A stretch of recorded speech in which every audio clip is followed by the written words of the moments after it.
Great Demon King. Chapter 58. The Function of Skeletal Warriors. Souls of the fallen soldiers, heed the Dark Herald's call and reveal your existence. Shuo suddenly started chanting a magical incantation as he ran towards the passageway. An ordinary skeletal warrior appeared in the passageway after his incantation had finished. Upon seeing the skeletal warrior materialize, Shuo immediately concentrated his mental strength and gave a command. Rob them. This skeletal warrior wasn't the one that Shuo had refined with magical yuan. Its speed and strength paled far in comparison to the little skeleton. Its bones even creaked and rubbed against each other when it moved. The ink-black little skeleton with 7 bone spurs had caused too much of a disturbance in the Babylon Academy of Magic and Force. If anyone were to find out that he had been the one to summon the little skeleton, it was bound to cause a string of trouble for him. Therefore, Shuo didn't dare let the little skeleton appear at this moment. Everyone hurry, otherwise all of the items will be taken by someone else. The ones who'd stayed behind included Irene from the Light Major. When she noticed that Shuo and the others had raced down, she immediately called out and followed. On the Necromancy Major's side, Fanny, Lisa, and the others first started when they saw Shuo summon a skeletal warrior, and then quickly recollected their wits. They bore expressions of glee, and also started summoning skeletal warriors. More than 10 skeletal warriors were abruptly summoned by Fanny, Lisa,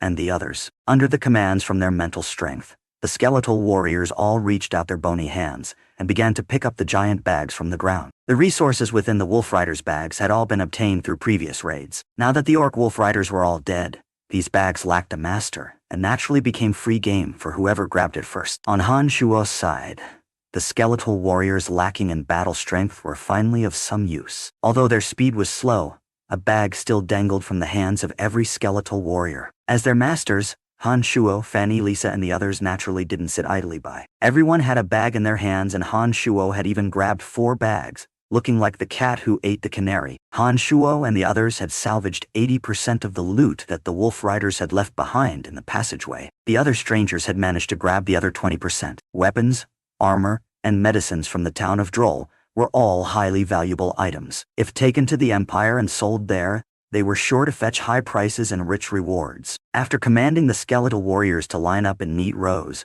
Shuo looked at Fanny with a smile. Master Fanny, with these items and our gains from the Dark Forest, I think the school authorities will look at our Necromancy Major with different eyes when we return to the academy. Fanny's mood was also exceedingly jubilant at this time, and she had long since forgotten Shuo's earlier insolence. A gleeful expression was displayed on her face as her eyes flicked a glance at Shuo, saying lightly, "Perhaps not. Many of these things are from the shops of the town of Drol. Although the owners of those shops are now either fleeing or dead, if the Empire were to find out about the origins of these goods, they would confiscate them for sure." Fanny's worries were not without reason. Shuo thought for a bit and suddenly remembered the merchant, Fabian, whom he had met in the Dark Forest. When the two had parted ways, Fabian had left a card with Shuo so that Shuo could find him and do business. Fabian was a member of the Boozed Merchant Guild and should have an appropriate way to properly dispose of the items if they found him. When his thoughts traveled to this point,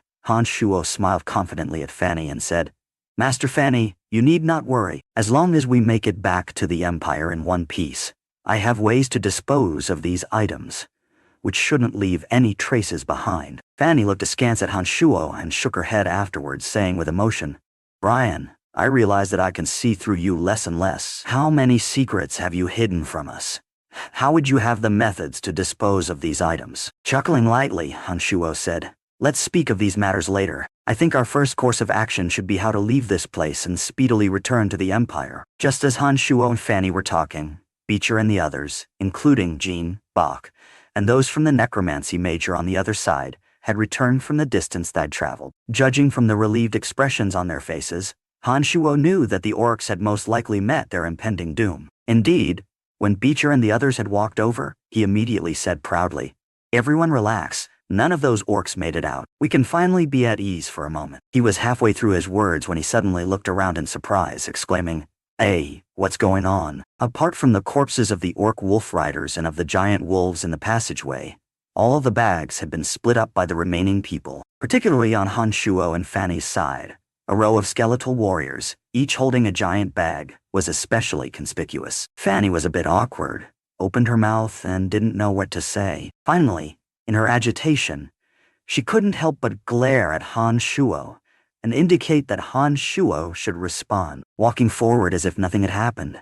There wasn't a trace of awkwardness on Han Shuo's face. He put down the 2 bags on his body and called out to the unfamiliar mercenaries, warriors, and mages who had just returned from afar. He smiled faintly. These are all spoils of battle. Brave fighters come over and take some over. Everyone will go their own separate ways soon, but we've just repelled the orcs together just now. So let these items be a memento of our battle. Sure. All right. The 10 or so adventurers who had returned all cheered simultaneously and ran over excitedly, adeptly picking through the resources in the bags. Beecher and some of the other light major students had been about ready to join in their ranks when they saw Irene and the others also held stuffed bags in their hands. They started and began walking over to Irene. Little fellow, you're a swell friend. If you ever require the services of our Battle Wolves mercenary company in the future, don't hesitate to speak up. I'm very happy to become friends with you. If you need any medicines in the future, just come find me. These people all chatted and laughed in high spirits when they poked through the items as numerous cards with contact information made their way into Han Shuo's hands. Master Fanny, why are we giving those items over to them? What's wrong with Brian? A necromancy student, Athena, was watching Han Shuo's open bags with a look of pain as she asked huffily. His methods are absolutely correct. If we swallow all these resources ourselves, these people won't gain anything at all, and will be sure to report this matter to the Empire. Perhaps they might even think of robbing us in their anger. We'd be in dire straits then. Brian has taken out only a small portion right now for them to choose what they will. Doing so also drags them down with us and shuts everyone's mouth. They don't have space rings and can't summon skeletal warriors like us for manual labor, so they can take much at all. In the end, we still benefit the most, and he's also won the friendship of these adventurers. The Brian of now is truly becoming stronger and stronger. Fanny's beautiful eyes had continually been focused on Han Shuo's figure, who was talking and laughing with the adventurers as she explained to the perplexed Athena. He's becoming more and more mysterious. I wonder where he's learned all these random bits of knowledge, and his knowledge actually has some use. Lisa looked at Han Shuo, remembering the secret way he'd taught her to round out her chest, and whispered with a hint of emotion. All right, since everyone's taken their pick, let's split up now. I won't be shy if there are any ways in which I need your help in the future. Haha. Han Shuo was chattering happily with an air of familiarity on the other side. The 4 large bags on his body were basically empty. These mercenaries and adventurers had all more or less benefited some and gained items they needed. As they looked at Han Shuo, they felt that he looked incredibly pleasing to the eye. Everyone left one by one after finally exchanging a round of pleasantries. Beecher and the others also left carrying their loot after coming by and thanking Fanny. Jean finally spoke up in wistful regret when there was only Han Shuo and the others left in the area. I would have stayed had I known earlier. If we hadn't left, then the bags in the hands of the light majors would be ours for sure. Fanny had no comment for Jean's regret, and suddenly felt in that moment that even though he had quite a few years on him, his intelligence seemed to not even measure up to Han Shuo's. An involuntary wave of contempt grew in her heart. Right. What should we do now? Fanny's eyes looked at Han Shuo and the question came naturally out of her mouth. Raising his head to look at the vast Drol River, Han Shuo thought for a moment and said lowly, there are a few towering trees in the canyon below. There are various sharp weapons in our bags and a few tensile bundles of rope. We'll be able to swiftly construct wooden rafts if we fell a few trees. We'll be able to travel the Drol River with the rafts and directly make it to Balthazar City. I see. Then why didn't you tell the others just now? Jean suddenly asked upon hearing Han Shuo's words. What business is it of mine if they want to leave? Besides, when they leave, they'll be able to draw the orcs' attention away from us, decreasing our danger. Isn't this good?